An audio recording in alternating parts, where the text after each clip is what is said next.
headshots, brain damage, or being burned to death.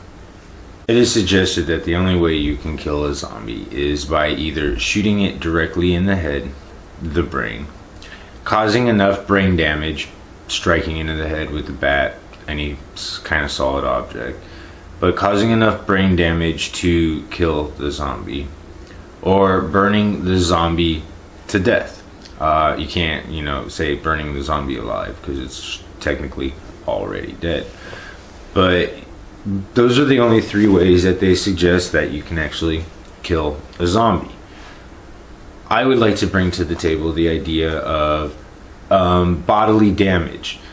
If you think about it, the zombie it needs certain organs in order to survive, other than the brain, which controls the nervous system of the body, telling it to move, to walk, all that kind of, those features, those functions. So if that is in fact, say you're armed with a 12 gauge shotgun, okay? Zombies approaching 10, 15 feet away, and you're loaded, you have buckshot in your shotgun.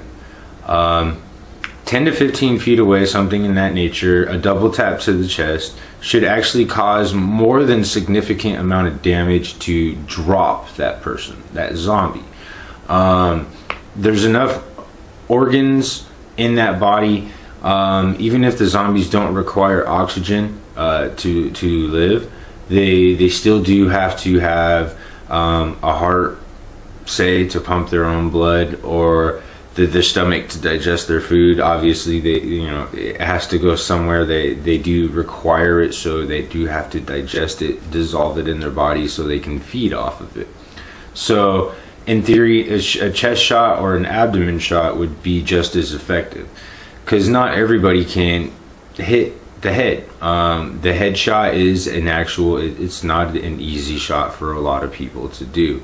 It does take training and experience. So if you're not experienced with shooting and a zombie apocalypse does break out, I don't expect you to be all of a sudden the #1 marksman and be able to hit everybody in the head successfully with one shot. There's just no way.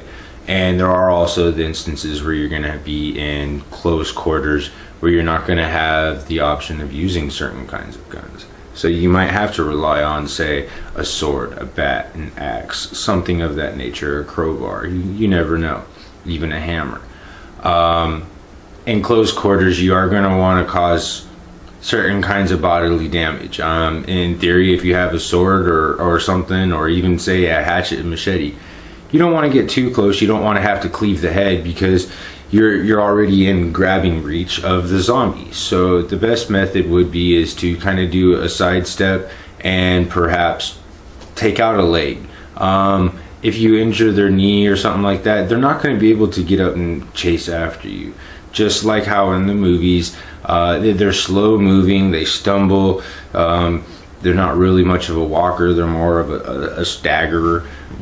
Drunk person, you damage one of their knees, they might not be able to run after you. So you don't always have to kill the zombie, because if you think about it, you take the time, all you're going to do is bring more attention to what is going on, causing more attention to other zombies.